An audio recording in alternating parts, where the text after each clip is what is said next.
So let's start at the core of the conversation, which is what the hell is social money? Yeah.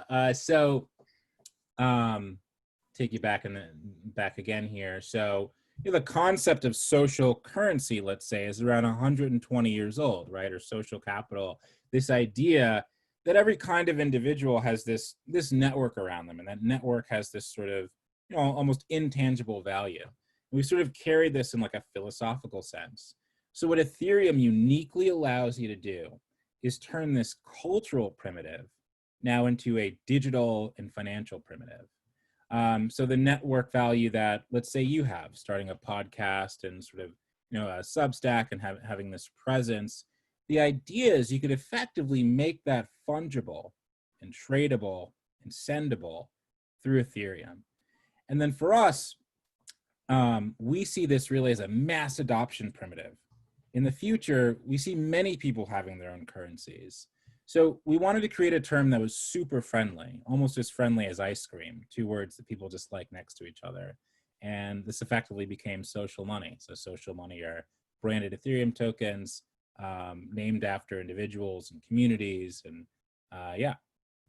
And so would it be fair to say that this is analogous to like Amazon gift cards, right? Where it's a branded currency that can be used within that network? Or is that something that would be a little bit inaccurate? Yeah, so we adopt a lot of language on Roll. So if you go to Roll right now, social money can be earned, it can be redeemed, but Ethereum adds these amazing benefits. I mean, first of all, social money now becomes interoperable across systems, right? So there's social money on blockchain platforms like Uniswap. So social money is traded every day. People exchange it for different NFTs or collectibles. So it's sent all the time on OpenSea. There's folks that use it on Patreon and Twitch and Instagram and Twitter. So the idea of creating this interoperable, auditable system where the value could be integrated into different platforms is really special, because all of a sudden you're not just on the network, you become the network. And philosophically, that's why people, we think, are coming to Roll. They never really had their own money. And that's just the lead in. But philosophically, the sell is once you have your own money, you can create your own rules and become the network. And that's a very new value prop that we think is unique for this decade. So help me understand, like, why do let's say if I'm X person running a community, right? Let's just say it's, I don't know, whatever community. Why do I need my own currency versus just use whether it's fiat currency or one of the existing cryptocurrencies? Yeah, so fiat currency is great. For social money, we really see this as complementary. So a lot of people that have an online community, effectively, a lot of them really have their own culture with fan behavior. They may even have their own language with GIFs and memes. What social money literally does is bring economics to that digital community or nation. The community now has its own money and its own sense of belonging. And what happens here is social money really opens up new feature sets, right? The community itself can be traded. It could exist on many platforms while being sort of independent of all platforms as well.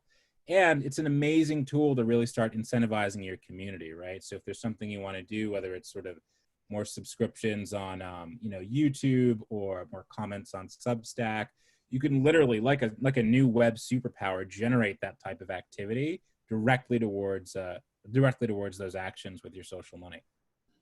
Got it. And so I guess part of this is it's less about the money and it's more about the social component, the branding, et cetera. Like the monetary policy, if you will, is not the focus. It's much more around how do you use this new exchange of value in a community to get people to kind of stay locked in, be much more engaged, to participate, earn things, all of that type of stuff. Is that fair? Yeah. So we're onboarding entirely new communities in this sort of completely new way. And, we've made the economics as simple as, Twitter has made, character counts, right? So Twitter has a 280 character max. Roll has a 10 million unit of social money maximum supply. And so every person that comes on Roll doesn't need to do any mental math or anything like this. They'll come on and know that they have a 10 million supply. they'll get 2 million on day one, and sort of the rest will be released over time. But yeah, absolutely. You're able to now sort of send your social money across platforms, have it be spent on different products, and create different ways for it to be earned. So if I wanted to create, let's say, a Pomp coin, right? And there's 10 million Pomp coins that exist in the world. Do they all hold whatever value I ascribe to them? Is there an open market that determines that value? Do kind of the users in my community or network ascribe that value? How does that work? Yeah, so first, if you created Pomp, I think everyone would freak out in a really good way. You wouldn't be alone. There's a lot of people with massive communities that have just joined Roll. Fred Wilson's testing it out with ABC. We just talked to Ja Rule. We'll sort of be doing something with him later on. And folks like Cami Russo and sort of others that have built sizable communities are on Roll as well. What's very interesting is we basically cloned the Uniswap protocol. So we have our own Uniswap front end, which allows any sort of social money to be traded easily. And what we would do effectively, if you wanted to, is start market making Pomp, right? So we've done this enough that we could ascertain the value of any social money in the ballpark of, an order of magnitude. So there's social money now that's worth $500,000 as market cap. There's some that's worth a few $100,000.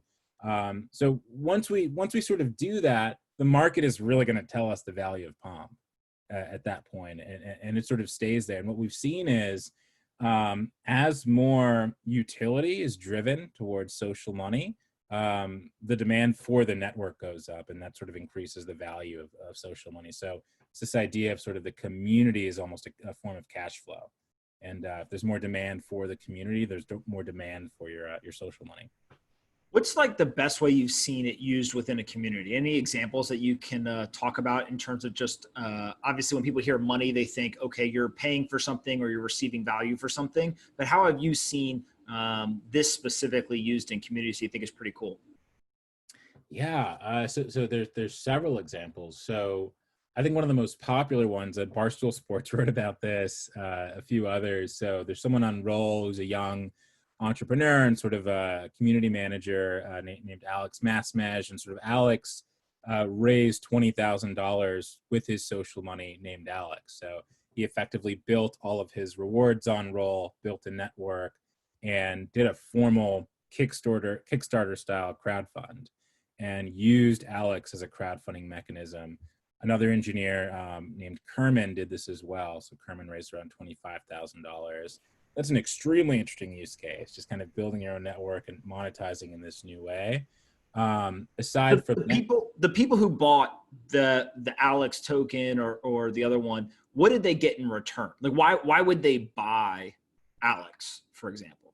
Yeah, so buying Alex or Kerman effectively gives you a stake in that person's network. And so what that means is you now own basically a percentage of this community. And if you believe in sort of the success of this community over time, what that could effectively lead to is sort of an overwhelming growth of what the community means. And the interesting thing is, this isn't just tied to Alex or Kerman, it's tied to the currency.